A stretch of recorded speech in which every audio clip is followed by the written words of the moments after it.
그날 밤 베트남 북부의 한 도시가 조용히 무너졌습니다. 폭발도 전쟁도 자연재해도 아니었습니다. 한 글로벌 기업의 한 줄의 속보가 떨어졌을 뿐입니다. 삼성, 베트남 생산기지 40% 이전 발표. 사람들은 웃지 않았습니다. 울지도 않았습니다. 그저 숨을 멈췄습니다. 이 도시는 평범한 도시가 아니었습니다. 삼성이 만들어낸 도시였습니다.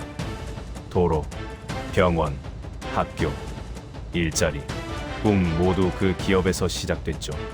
18만 명의 노동자가 매일 이 공장으로 출근했고 420여 개 협력업체들을 이 기업이 먹여 살렸습니다. 그런데 그 삼성이 하루아침에 움직이기 시작했습니다. 베트남 정부는 자신했습니다. 수십 년간 수십조를 묻어뒀는데 감히 떠나겠는가. 베트남 정부는 여전히 사태 파악이 안 됐죠. 그날 이후 도시의 공기부터 달라졌습니다. 불빛이 하나둘 꺼지고 협력업체 사장들의 얼굴은 창백해졌으며 사람들의 발걸음은 무거워졌습니다. 아직 아무도 몰랐습니다. 이것이 단순한 한 회사의 이전 발표가 아니라 베트남 전체를 통째로 흔들 소식이었다는 것을. 도대체 삼성과 베트남 사이에는 무슨 일이 있었던 걸까요? 수십 년간 수십조를 투자한 삼성이 베트남을 하루아침에 등져버린 이유는 뭘까요? 지금부터 그 충격적인 전말을 공개합니다. 구독과 좋아요는 영상 제작에 큰 도움이 됩니다. 안녕하세요. 저는 리웬투원입니다.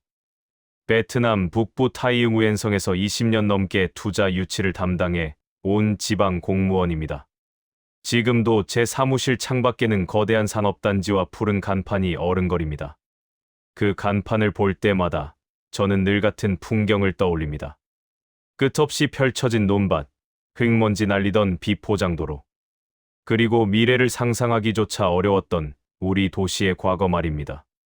제가 공직을 시작하던 시절, 타이응우에는 베트남에서도 가장 낙후된 지역 중 하나였습니다.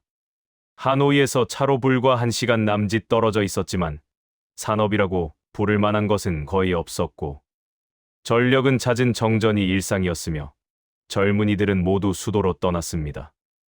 1인당 소득은 전국 평균의 60%에 불과했고 실업률은 2자릿수였으며 거리는 노인과 아이들만 남아 있었습니다.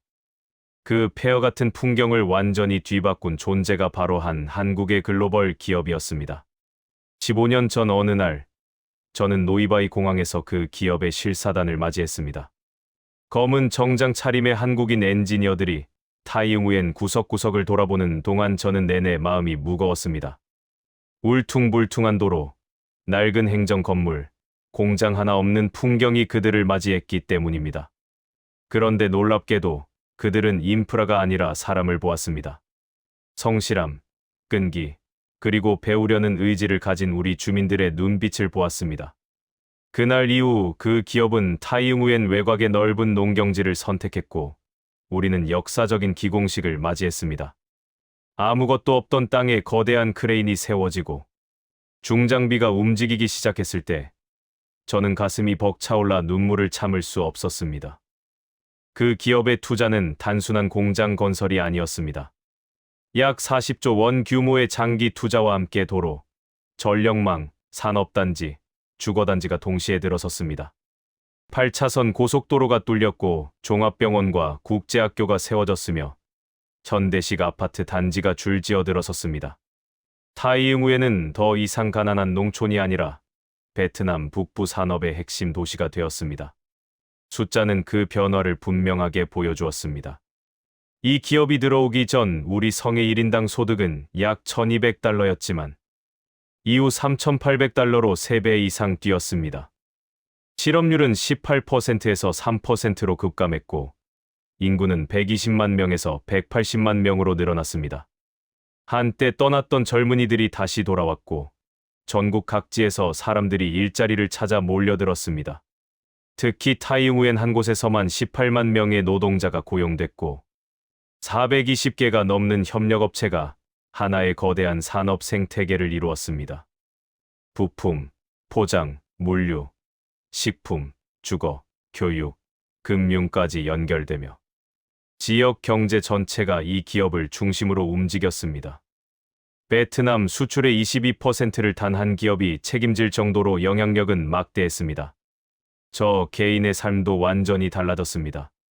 저는 과장에서 국장으로 승진했고 이 기업의 협력업체 간담회에서 지금의 아내를 만났습니다.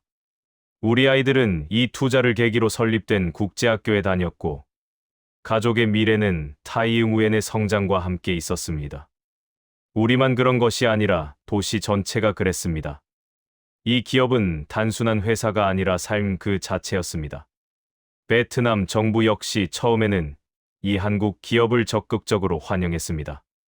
특별 세제 혜택을 제공했고 산업 인프라 구축을 지원했으며 외국인 투자 유치의 모범 사례로 내세웠습니다. 국제 무대에서는 베트남이 글로벌 공급망의 핵심 거점이 되었다고 자랑했고 골드만삭스와 무디스, 피치 같은 기관도 베트남의 제조 경쟁력을 높게 평가했습니다. 그러나 화려한 성장 뒤에는 미묘한 균열이 조금씩 생기고 있었습니다. 경제가 강해질수록 중앙정부의 태도는 서서히 변했습니다. 외국인 투자 FDI에 지나치게 의존한다는 시선, 다국적 기업이 과도한 이익을 가져간다는 불만, 그리고 세수 확대라는 현실적인 욕망이 뒤섞이기 시작했습니다. 특히 글로벌 최저한세 논의가 본격화되면서 분위기는 달라졌습니다. OECD 기준에 맞춰 법인세를 조정해야 한다는 명분이 등장했고 기존의 특별감면 세율 5.1%를 15%로 인상해야 한다는 이야기가 조용히 회의실에서 오가기 시작했습니다. 연간 약 5,200억 원 규모의 추가 세금, 이른바 세금 폭탄이라는 단어가 점점 현실로 다가오고 있었습니다. 그때까지는 여전히 겉으로는 평온했습니다. 한국 기업은 생산을 확대하고 있었고 타이응우엔은 계속 성장했습니다. 하지만 저는 현장에서 묘한 불안감을 느끼고 있었습니다. 파트너십이 점점 계산의 문제로 변하고 있었고 신뢰 대신 정책 리스크라는 단어가 더 자주 들리기 시작했기 때문입니다. 베트남은 이 기업이 떠날 수 없다고 믿었습니다.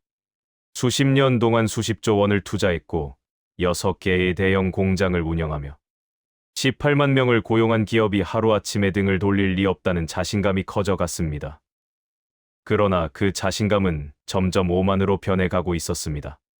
그때 저는 아직 몰랐습니다. 이 미묘한 변화가 곧 거대한 충돌의 서막이 될 것이라는 사실을 말입니다.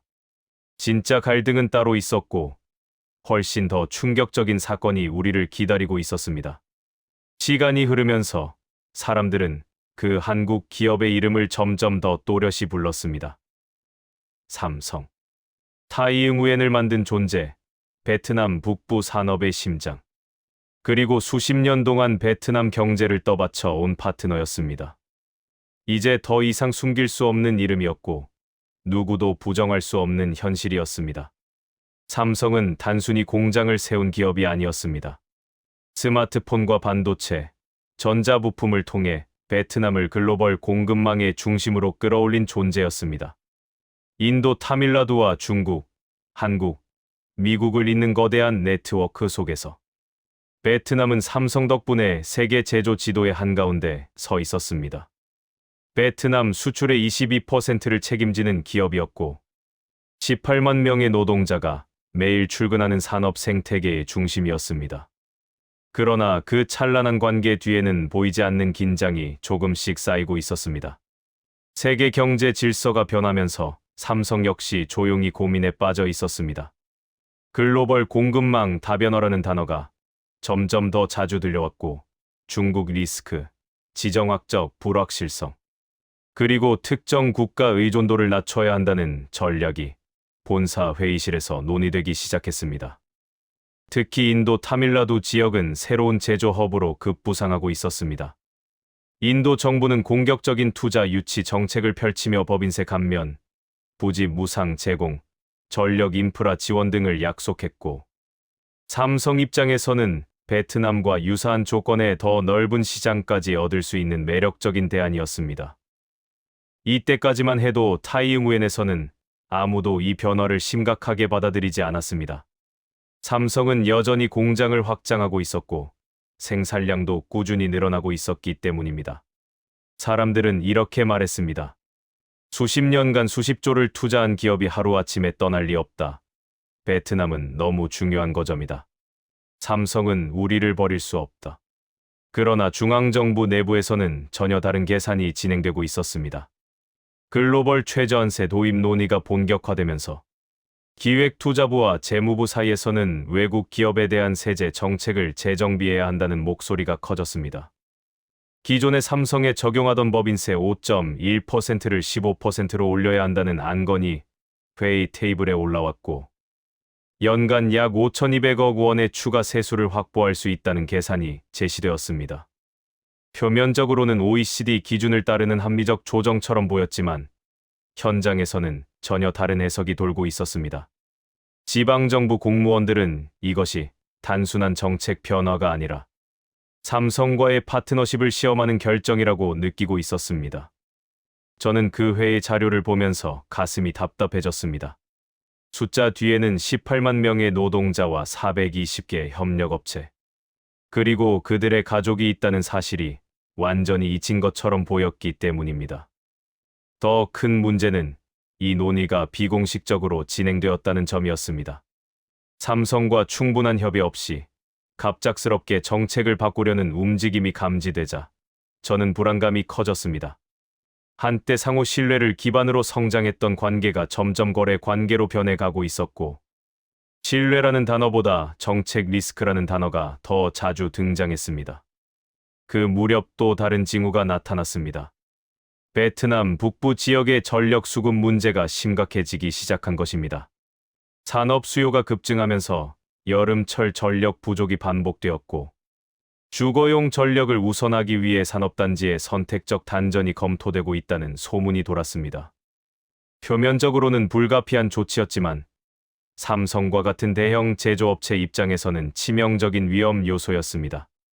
클린룸 환경에서 미세한 전력 불안정만 발생해도 웨이퍼 수천 장이 폐기될 수 있었고, 반도체 장비는 과열로 손상될 수 있었습니다.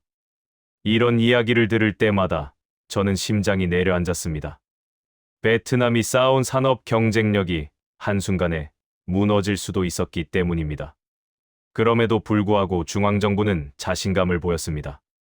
수십조를 투자한 기업이 설마 떠나겠느냐? 조금 세금을 올려도 결국 베트남에 남을 것이라는 태도였습니다. 이 말에는 미묘한 오만이 섞여 있었고, 그 오만이 바로 앞으로 벌어질 비극의 씨앗이었습니다. 삼성 역시 이 모든 움직임을 조용히 지켜보고 있었습니다. 공식적인 항의는 없었지만 본사 차원의 전략 검토가 이미 시작되었다는 이야기가 산업계에 흘러나왔습니다. 글로벌 생산 거점을 분산하고 특정 국가 의존도를 낮추는 방안을 검토 중이라는 말이 돌았습니다. 그 말은 곧 베트남만을 바라보던 시선이 서서히 다른 방향으로 향하고 있다는 의미였습니다. 타이응우엔의 거리에서는 여전히 공장 불빛이 밝았고, 노동자들은 출근했지만 공기에는 알 수 없는 긴장이 감돌기 시작했습니다. 협력업체 사장들은 조심스럽게 미래를 걱정했고, 일부는 대출 상환과 재고 문제를 고민하기 시작했습니다. 저는 이 모든 변화를 현장에서 지켜보며 한 가지 사실을 깨닫고 있었습니다. 삼성과 베트남의 관계는 단순한 투자와 수익의 문제가 아니라 신뢰의 문제로 변하고 있었습니다. 그리고 그 신뢰가 흔들리는 순간 아무도 예상하지 못한 결과가 찾아올 것이라는 불길한 예감이 들었습니다. 아직 갈등은 본격화되지 않았지만 폭풍은 이미 다가오고 있었습니다. 진짜 충돌은 곧 시작될 것이었고, 그 중심에는 글로벌 최저한세, 법인세 인상, 그리고 전력 차단이라는 세 가지 불씨가 자리하고 있었습니다. 균열은 더 이상 소문이 아니라 공식 문서로 모습을 드러냈습니다. 베트남 중앙정부는 어느 날 돌연 한 장의 공문을 각 지방정부에 하달했습니다. 제목은 단순했습니다. 글로벌 최저한세 시행에 따른 외국인 투자기업 세제 조정.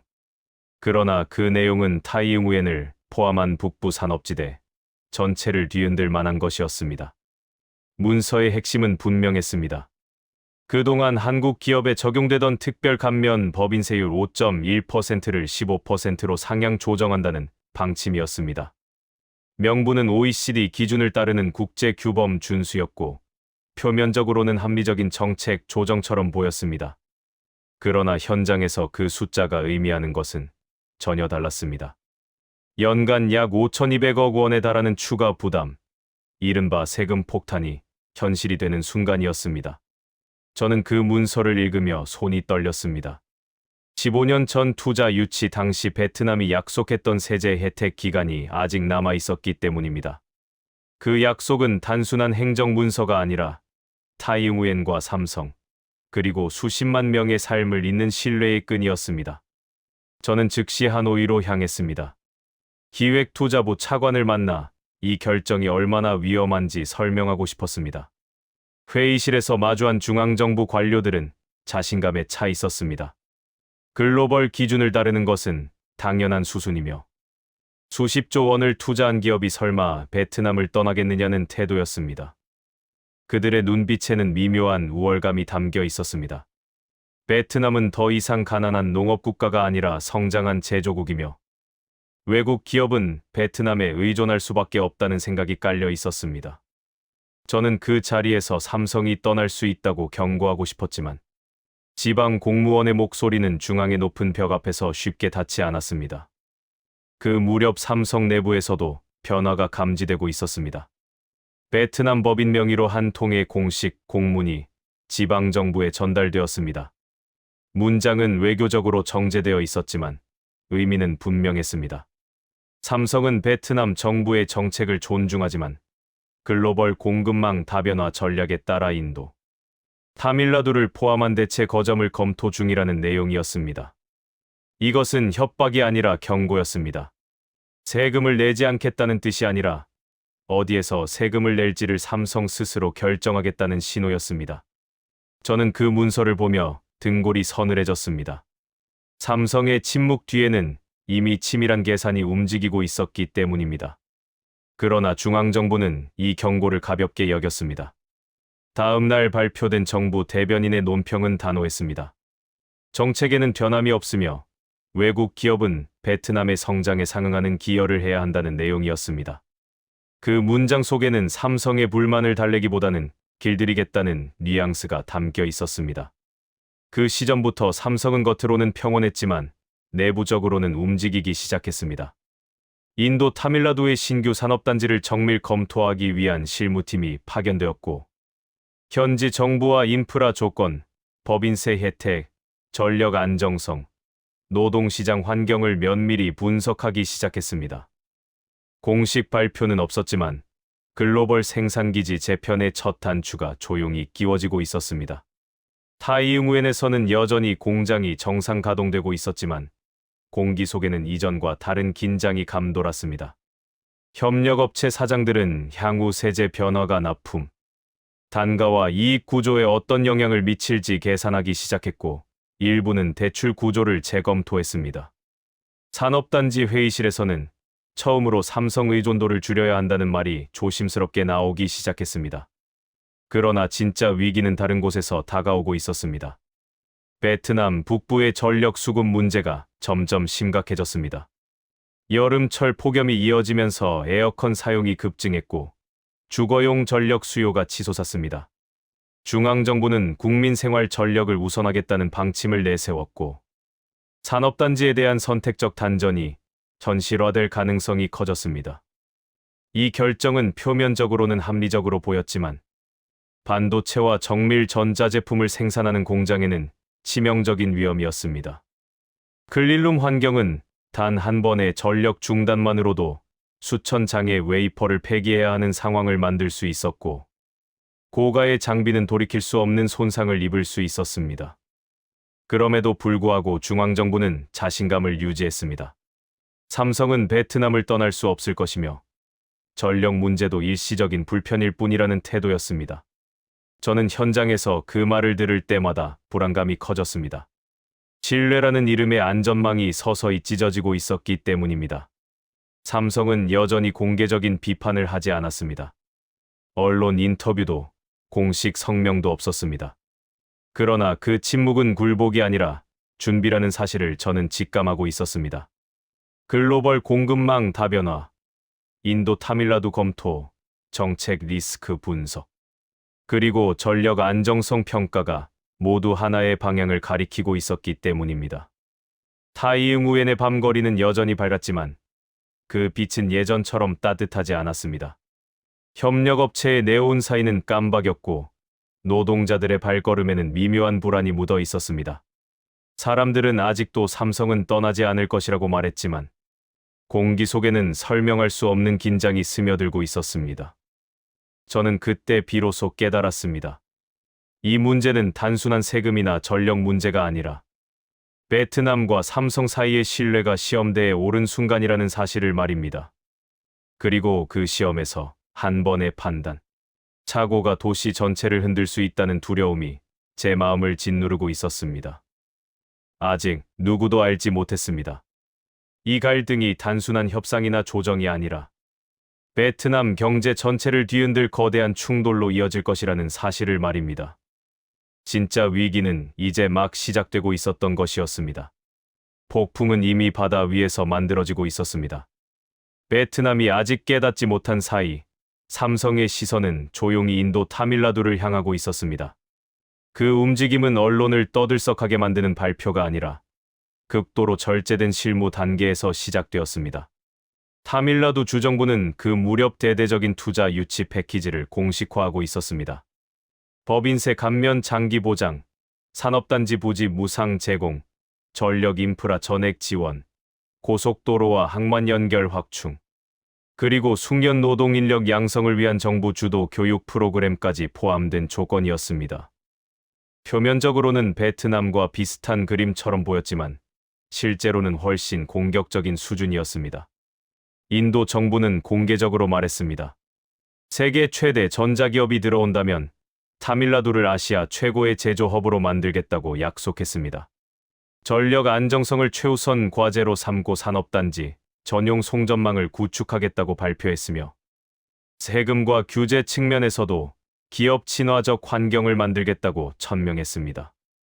이 장면은 베트남 관료들 눈에는 그저 인도의 과장된 홍보처럼 보였지만 삼성 본사 전략팀에게는 매우 진지한 신호였습니다. 같은 시기 삼성 내부에서는 글로벌 생산 전략 회의가 조용히 이어지고 있었습니다. 특정 국가 의존도가 지나치게 높아질 경우 정치적 리스크와 정책 변화의 한순간에 흔들릴 수 있다는 분석이 공유되었습니다. 베트남은 여전히 중요한 거점이었지만 단일 국가에 과도하게 묶여있는 구조 자체가 위험하다는 결론이 조금씩 힘을 얻었습니다. 이때부터 이전 과정의 첫 번째 단계, 즉 검토 단계가 본격적으로 시작되었습니다. 삼성 실무팀은 베트남과 인도의 생산 구조를 정밀 비교하기 시작했습니다. 전력 안정성, 노동시장 유연성, 세제 환경, 항만 접근성, 부품 공급망, 물류 비용, 정치적 안정성까지 모든 요소를 점수화했습니다. 종이 위의 숫자와 표는 점점 베트남에게 불리한 방향으로 기울어졌습니다. 그럼에도 불구하고 타이응우엔 현장은 여전히 정상 가동 중이었습니다. 공장 불빛은 밝았고 노동자들은 매일 출근했으며 협력업체 트럭은 쉴 새 없이 드나들었습니다. 겉으로 보기에 삼성은 변함이 없어 보였습니다. 그러나 내부에서는 이미 선택지가 좁혀지고 있었습니다. 이후 찾아온 것이 두 번째 단계, 즉 시험 단계였습니다. 삼성은 인도 타밀라두의 신규 산업단지에서 제한적인 파일럿 생산을 검토하기 시작했습니다. 일부 스마트폰 모델을 시험적으로 이전해 현지 생산 효율을 확인하고 물류 흐름과 품질 관리 시스템을 점검하는 작업이 진행되었습니다. 공식 발표는 없었지만 이 과정은 사실상 베트남 의존도를 낮추기 위한 실험이었습니다. 타이응우엔에서는 이런 움직임을 알지 못했습니다. 여전히 중앙정부는 세금 정책을 밀어붙이고 있었고 삼성은 결국 베트남에 남을 것이라는 확신이 지배적이었습니다. 기획투자부 관료들은 자신감에 차 있었고 지방정부의 우려는 과민 반응으로 치부되었습니다. 그러나 같은 시기 베트남 북부에는 또 다른 위험이 다가오고 있었습니다. 기록적인 폭염이 시작되면서 전력 수요가 한계를 넘어서고 있었고 산업용 전력에 대한 선택적 단전 가능성이 현실화되었습니다. 이 문제는 단순한 에너지 정책이 아니라 삼성과 베트남 관계의 운명을 결정할 분수령이 될 조짐을 보이고 있었습니다. 삼성은 여전히 침묵을 지켰습니다. 언론 인터뷰도 공개 항의도 없었습니다. 그러나 그 침묵 속에서 전략은 더욱 선명해지고 있었습니다. 글로벌 공급망 다변화, 인도 타밀나두의 대안화, 그리고 베트남의 정책 리스크 평가가 하나의 결론을 향해 수렴하고 있었습니다. 타이응우엔의 밤거리는 여전히 밝았지만 공기에는 이전과 다른 냉기가 감돌기 시작했습니다. 협력업체 사장들은 서서히 불안감을 드러냈고 일부는 대출 구조를 재조정하며 최악의 상황을 대비했습니다. 노동자들은 겉으로는 아무 일 없는 듯 일했지만 휴식 시간마다 삼성 이전 소문을 주고받기 시작했습니다. 저는 현장에서 이 모든 변화를 지켜보며 가슴이 무거워졌습니다. 베트남은 아직 자신감에 차 있었지만 삼성은 이미 마음속에서 결정을 내리고 있는 듯 보였습니다.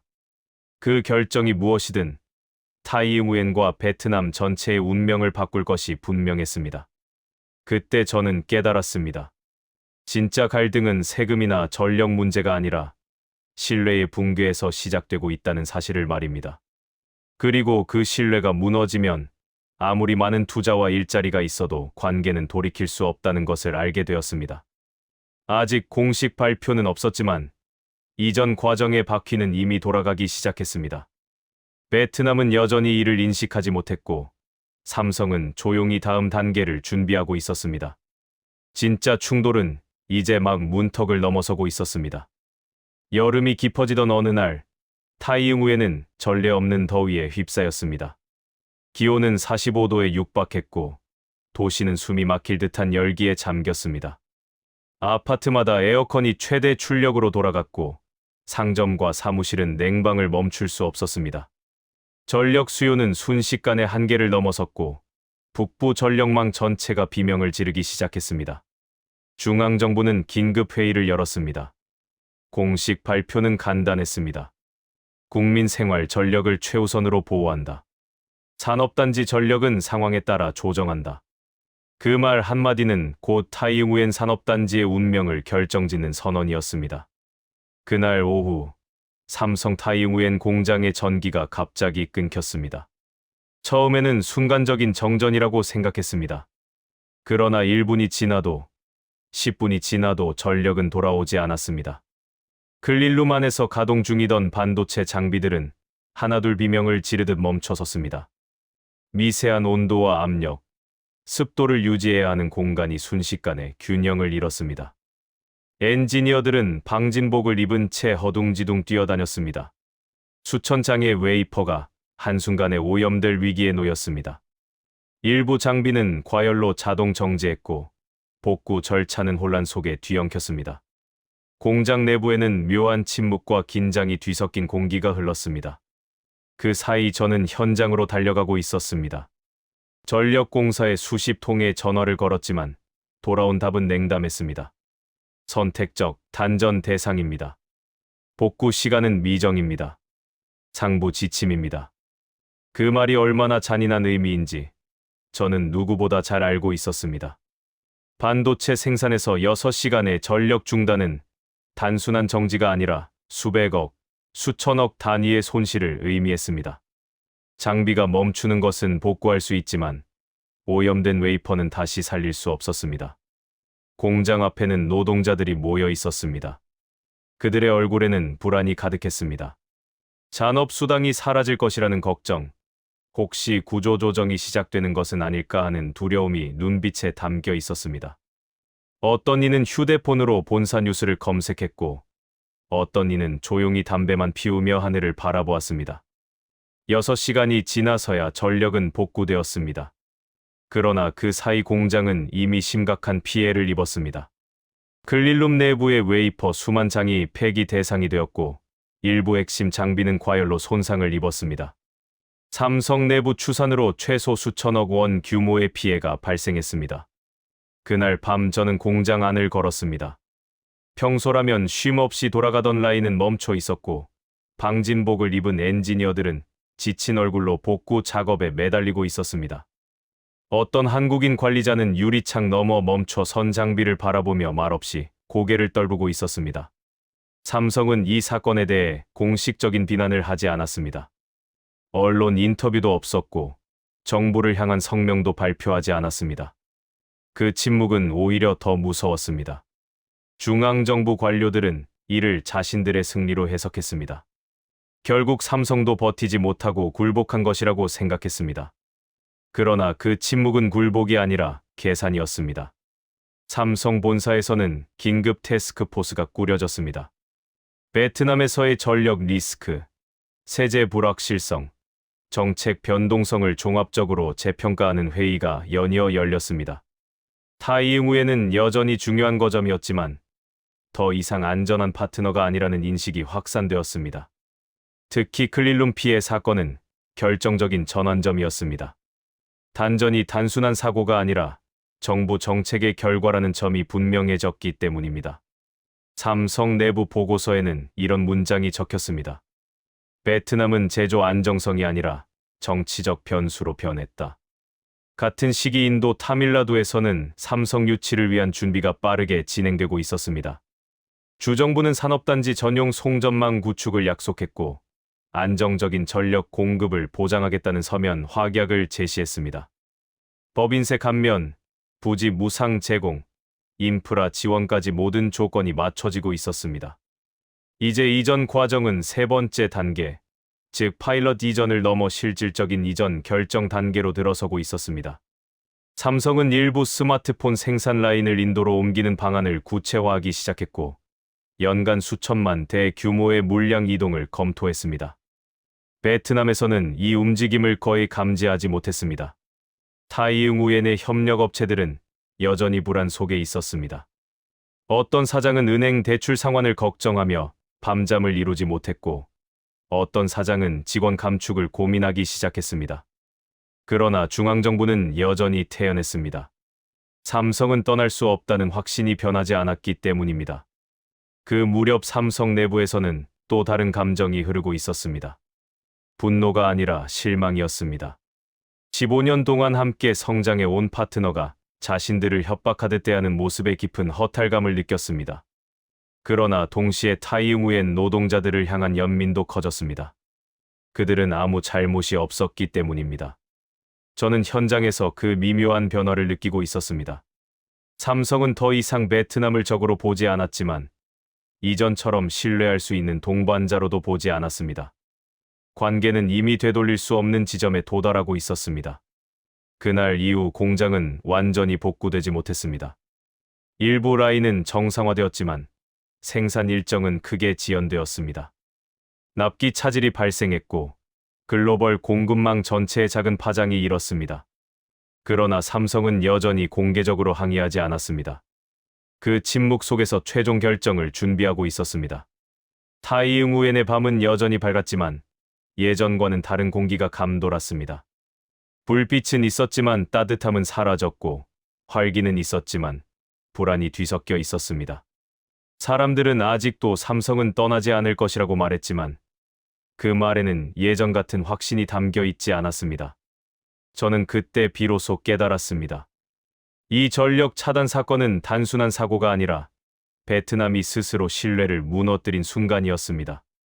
그리고 그 순간이야말로 삼성의 선택을 결정짓는 결정적 계기가 되었던 것이었습니다. 전력 차단 사태 이후 타이응우에는 겉으로는 평온해 보였습니다. 공장은 다시 가동되었고 노동자들은 출근했으며 협력업체 트럭은 여전히 산업단지를 드나들었습니다. 그러나 그 평온은 깨지기 쉬운 유리처럼 위태로웠습니다. 사람들은 불안한 마음을 숨긴 채 일상을 이어갔지만 누구도 예전처럼 마음 편히 웃지 못했습니다. 그리고 어느 아침 그 불안이 현실이 되었습니다. 사무실로 출근하자마자 비서실장이 숨을 헐떡이며 달려왔습니다. 로이터 통신 속보가 떴다는 말과 함께 텔레비전을 켰습니다.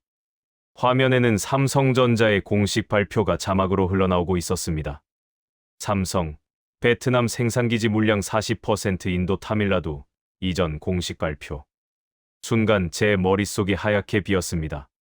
수십 년간 타이응우엔을 떠받쳐 온 산업의 절반이 움직인다는 뜻이었고 연간 수천만 대의 스마트폰 생산이 베트남을 떠난다는 의미였습니다. 중앙정부가 그토록 자신했던 그 기업이 결국 행동에 나선 순간이었습니다. 화면에는 삼성글로벌 생산 총괄 부사장이 등장했습니다. 그의 목소리는 차분했지만 단호했습니다.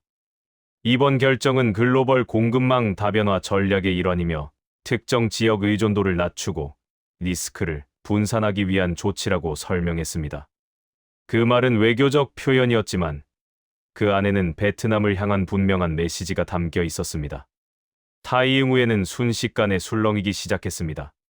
첫 번째로 흔들린 것은 협력업체들이었습니다. 삼성 부품을 납품하던 공장 사장들이 줄지어 제 사무실을 찾아왔습니다. 플라스틱 케이스를 만들던 기업, 전자 부품을 조립하던 공장, 포장재를 공급하던 업체, 물류를 담당하던 회사까지 모두 같은 질문을 던졌습니다. 삼성 물량이 40% 줄면 우리는 어떻게 되는 겁니까? 그들의 목소리에는 분노와 절망이 뒤섞여 있었습니다.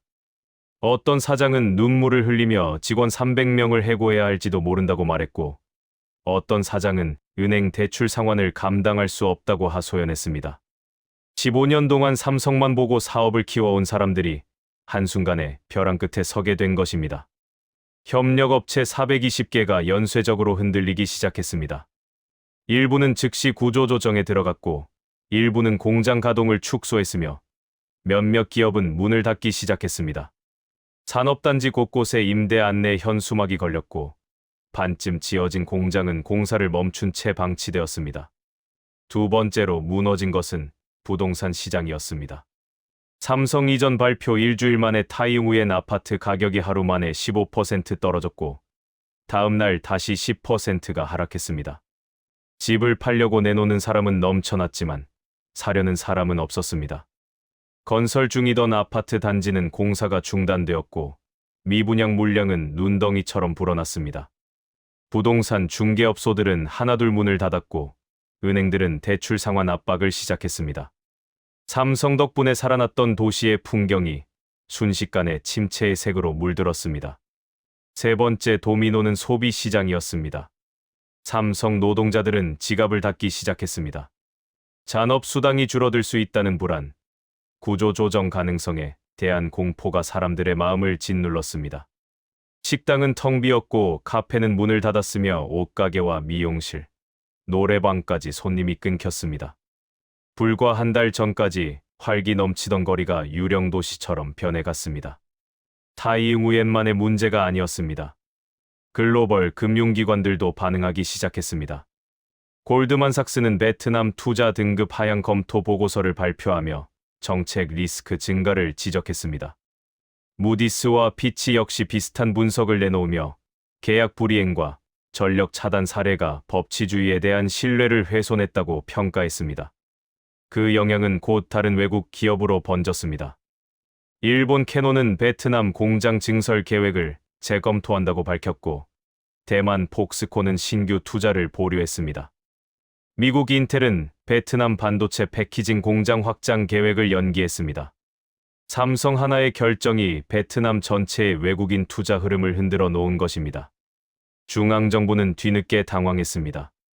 기획투자부 차관은 제게 전화를 걸어 삼성과 협의해보라고 재촉했지만 이미 상황은 돌이킬 수 없는 단계로 흘러가고 있었습니다. 수년간의 오만과 단전 사태, 그리고 세금 압박이 만들어낸 결과였습니다. 그러나 이때 저는 한 가지 이상한 점을 느꼈습니다. 삼성은 베트남 전체를 버리겠다는 태도를 보이지 않았습니다. 오히려 타이응후엔 기존 공장은 그대로 유지하겠다는 신호가 내부적으로 흘러나왔습니다. 신규 증설은 인도로 가되 이미 자리 잡은 생산은 지키겠다는 방향이었습니다. 그 이유는 곧 분명해졌습니다. 삼성은 베트남 정부를 처벌하고 싶었던 것이 아니라 신뢰를 깨뜨린 대가를 보여주고 싶었던 것입니다. 노동자들, 협력업체, 지역사회는 처벌 대상이 아니었기 때문입니다. 그 무렵 저는 삼성 베트남 법인장과의 면담을 준비하고 있었습니다. 마지막 희망이자 진실을 확인해야 할 순간이 다가오고 있었습니다. 타이응후엔의 운명, 18만 노동자의 삶, 그리고 베트남 경제의 미래가 그 한 번의 대화에 달려 있었습니다. 도시는 여전히 흔들리고 있었고, 사람들은 여전히 불안에 떨고 있었지만, 저는 마음속으로 한 가지를 깨닫고 있었습니다. 이 사태는 단순한 이전이 아니라 신뢰를 둘러싼 거대한 시험이었다는 사실을 말입니다. 그리고 그 시험의 답은 아직 드러나지 않았습니다. 삼성이 정말 베트남을 버린 것인지, 아니면 더 큰 교훈을 남기려 한 것인지, 그 진실은 이제 막 드러나기 시작하고 있었습니다. 삼성의 40% 이전 발표 이후 2달이 지났을 무렵, 저는 삼성 베트남 법인장과의 면담을 요청했습니다. 타이응우엔의 산업단지가 여전히 흔들리고 있었고, 협력업체 사장들의 불안이 계속되었으며, 부동산 시장은 회복 기미를 보이지 않았습니다. 그럼에도 불구하고 저는 마지막 가능성을 붙잡고 싶었습니다. 혹시라도 삼성의 결정을 돌릴 수 있다면, 혹시라도 더 큰 파국을 막을 수 있다면 무엇이든 해보자는 마음이었습니다. 면담 장소는 하노이 중심부에 위치한 삼성 베트남 본사였습니다. 유리로 된 고층 건물 25층 회의실로 올라가는 엘리베이터 안에서 제 심장은 빠르게 뛰고 있었습니다. 머릿속에는 수많은 말들이 떠올랐지만 정작 어떤 말을 해야 할지 정리되지 않았습니다. 회의실 문이 열리자 이정훈 법인장이 자리에서 일어나 저를 맞이했습니다. 단정한 정장 차림의 차분한 표정이었지만 그의 눈빛에는 깊은 피로와 결단이 함께 담겨 있었습니다. 저는 자리에 앉았지만 눈앞에 커피잔에 손을 댈 수 없었습니다. 마음이 너무 무거웠기 때문입니다. 저는 단도직입적으로 물었습니다. 이전 결정을 번복할 가능성이 있느냐는 질문이었습니다. 그 순간 회의실에는 긴 침묵이 흘렀습니다. 법인장은 잠시 창밖을 바라보더니 조용히 입을 열었습니다. 그는 먼저 타이응우엔에 대한 감사부터 말했습니다. 지난 15년 동안 지방정부가 보여준 협력과 지원, 그리고 제가 현장에서 보여준 노력을 인정한다고 했습니다. 그 말에 저는 가슴이 먹먹해졌습니다. 중앙정부와의 갈등 속에서도 타이응우엔을 지키려 애썼던 시간이 떠올랐기 때문입니다. 그러나 법인장은 곧 본론으로 들어갔습니다. 문제는 저나 지방정부가 아니라 베트남 중앙정부라고 분명히 선을 그었습니다. 40조 원에 달하는 투자, 6개의 공장, 18만 명 고용, 그리고 베트남 수출의 22%를 담당한 기업을 상대로 세금 압박과 전력 차단이라는 극단적 조치를 취한 것은 명백한 신뢰 훼손이라고 말했습니다. 그의 목소리는 분노가 아니라 깊은 실망으로 가득 차 있었습니다. 삼성은 베트남을 적으로 본 것이 아니라 파트너로 보았지만 베트남 정부는 삼성을 인질처럼 대했다고 했습니다. 그 말 한마디 한마디가 제 가슴을 파고들었습니다. 저는 고개를 숙이며 사과할 수밖에 없었습니다. 베트남 정부가 잘못했음을 인정했고 타이응우엔 사람들을 대신해 미안하다고 말했습니다. 그러나 법인장은 저의 사과를 정중히 거절했습니다. 지방정부는 처음부터 반대했고 현장에서 최선을 다했음을 알고 있다고 했습니다. 그리고 그때 법인장은 가장 중요한 결정을 말했습니다. 타이응우엔 기존 공장은 폐쇄하지 않겠다고 했습니다. 인도로 이전하는 40%는 신규 증설 물량이지 현재 베트남에서 생산하던 물량을 줄이는 것이 아니라는 설명이었습니다. 이미 자리 잡은 생산은 그대로 유지하고 18만 명의 노동자도 해고하지 않겠다고 분명히 말했습니다. 그 말을 듣는 순간 제 눈에는 눈물이 고였습니다. 저는 떨리는 목소리로 그 이유를 물었습니다. 왜 이렇게까지 해주느냐는 질문이었습니다. 법인장은 담담하게 답했습니다. 노동자들에게는 아무 죄가 없기 때문이라고 말했습니다. 베트남 정부가 잘못한 것이지 타이응우엔에서 땀 흘려 일해온 노동자들이 잘못한 것이 아니라는 것이었습니다. 그 한 문장은 회의실 공기를 완전히 바꾸어 놓았습니다. 그 순간 저는 깨달았습니다. 삼성은 베트남을 처벌할 수 있었음에도 그렇게 하지 않았다는 사실을 말입니다. 모든 공장을 철수하고 완전히 떠났다면 베트남 경제는 훨씬 더 큰 타격을 받았을 것입니다. 그러나 삼성은 복수를 선택하지 않았습니다. 대신 교훈을 선택했습니다. 법인장은 이어서 베트남 정부를 향한 메시지를 전했습니다. 삼성은 복수하지 않겠지만 신뢰를 깨뜨린 대가가 무엇인지 보여주겠다고 했습니다. 신규 투자는 인도로 가고 베트남 증설은 당분간 없을 것이라고 분명히 말했습니다. 그 결정은 처벌이 아니라 교훈이었습니다. 그는 또한 베트남 정부가 이 사태에서 배우지 못한다면 다음에는 다른 외국 기업이 떠날 것이라고 경고했습니다.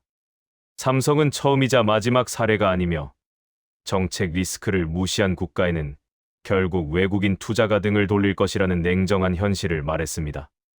저는 회의실을 나오면서 한참 동안 복도를 걸었습니다. 유리창 너머로 하노이 시내의 빌딩들이 보였고 그중 상당수가 삼성협력업체와 관련된 건물이라는 사실이 떠올랐습니다. 중앙정부의 짧은 욕심이 얼마나 큰 상처를 남겼는지 다시 한번 실감했습니다. 타이응우엔으로 돌아오는 길, 저는 산업단지를 천천히 둘러보았습니다. 일부 공장은 여전히 문을 닫은 채였고 몇몇 협력업체는 짐을 싸고 있었습니다. 노동자들은 불안한 표정으로 공장 앞에 모여 있었고 어떤 이들은 임금 문제로 울먹이고 있었습니다. 그러나 그 속에서도 작은 희망이 있었습니다. 삼성은 완전히 떠나지 않았고 기존 일자리는 지켜졌기 때문입니다. 타이응우엔의 심장은 여전히 뛰고 있었고 산업 생태계의 뿌리는 완전히 끊어지지 않았습니다. 저는 집에 돌아와 아내에게 모든 이야기를 털어놓았습니다. 아내는 이미 회사 구조 조정 가능성을 들었지만 그래도 삼성의 결정이 완전한 파국은 아니라는 사실에 안도의 한숨을 내쉬었습니다. 우리 아이들은 여전히 국제학교에 다닐 수 있었고 가족의 삶은 간신히 지켜졌습니다. 그날 밤 저는 창밖을 바라보며 오래도록 생각에 잠겼습니다. 타이응우엔의 불빛은 여전히 밝았지만 예전과 같은 따뜻함은 아니었습니다. 베트남은 성장했지만 신뢰를 잃었고 그 대가는 혹독했습니다. 이 사건을 통해 저는 세 가지 교훈을 얻었습니다. 첫째, 한국 기업은 협박에 굴복하지 않는다는 사실이었습니다. 중앙정부는 삼성이 떠날 수 없다고 생각했지만 삼성은 실제로 신규 물량을 인도로 옮겼습니다. 그 결정은 조용했지만 분명했습니다.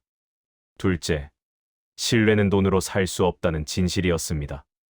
베트남은 연간 5,200억 원의 세금을 더 얻으려 했지만 결과적으로 40% 물량 이전과 협력업체 붕괴, 부동산 폭락, 소비 위축, 그리고 국가 신용등급 하락이라는 수백조 원 규모의 손실을 감당해야 했습니다. 셋째, 한국 기업은 복수하지 않지만 잊지도 않는다는 점이었습니다. 삼성은 타이응우엔 공장을 지켰지만 베트남에 대한 신규 투자는 멈췄습니다. 이는 처벌이 아니라 교훈이었고 신뢰를 깨면 어떤 결과가 따르는지 보여주는 사례였습니다. 저는 요즘도 매일 아침 창밖에 삼성 공장 간판을 바라봅니다. 15년 전 논밭이던 자리에 세워진 그 공장은 우리 도시의 상징이자 베트남이 배워야 할 교훈의 증거였습니다. 삼성은 우리를 완전히 버리지 않았지만 예전처럼 마음을 열지도 않았습니다. 그럼에도 저는 감사한 마음이 큽니다. 베트남 정부가 잘못했음에도 삼성은 타이응우엔 노동자들을 지켜주었습니다. 복수할 수 있었지만 그렇게 하지 않았고 떠날 수 있었지만 남아 있었습니다. 이 이야기를 세상에 전하고 싶은 이유도 바로 그 지점이었습니다. 베트남이 무엇을 잘못했는지, 한국 기업이 어떤 존재인지, 그리고 신뢰가 얼마나 중요한지 다른 나라들도 알기를 바랐기 때문입니다. 외국 기업을 협박하면 안 되고 파트너를 적으로 만들면 안 된다는 교훈을 말입니다. 그리고 저는 한국 사람들에게도 말하고 싶었습니다.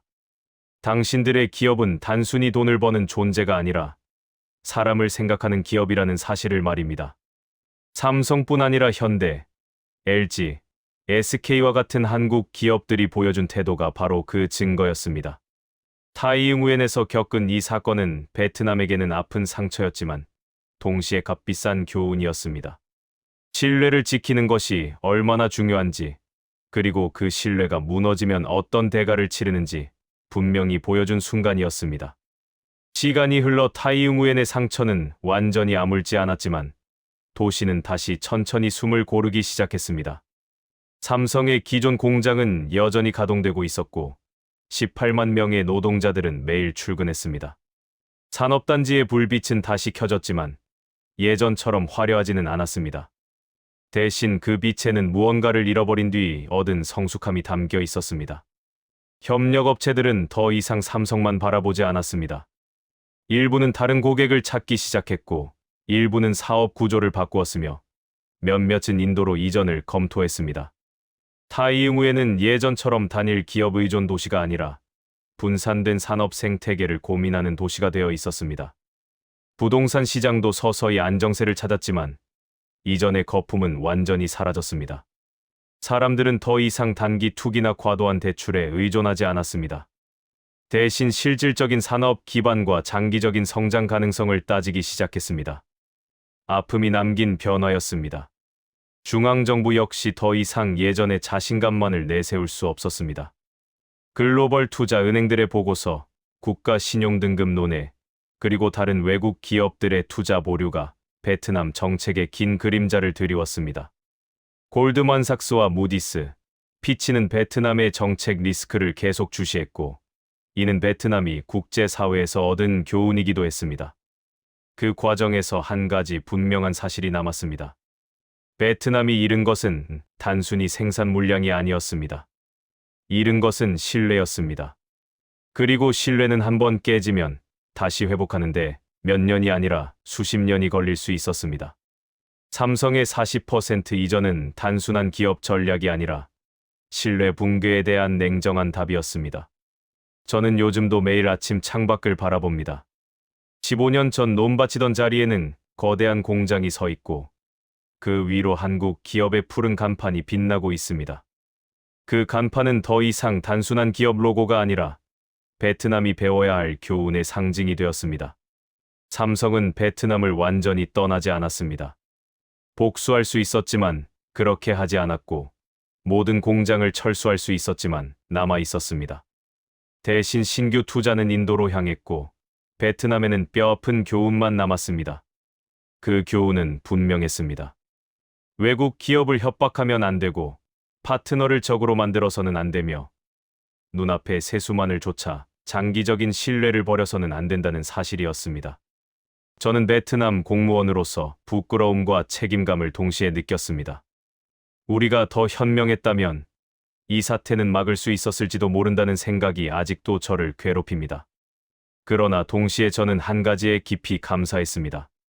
삼성은 분노 대신 책임을 선택했습니다. 노동자들을 버리지 않았고 지역사회를 무너뜨리지 않았으며 타이응우엔의 심장을 완전히 멈추게 하지 않았습니다. 그 결정 하나가 수십만 명의 삶을 지켜주었습니다. 이정훈 법인장이 남긴 말이 아직도 제 귓가에 맴돕니다.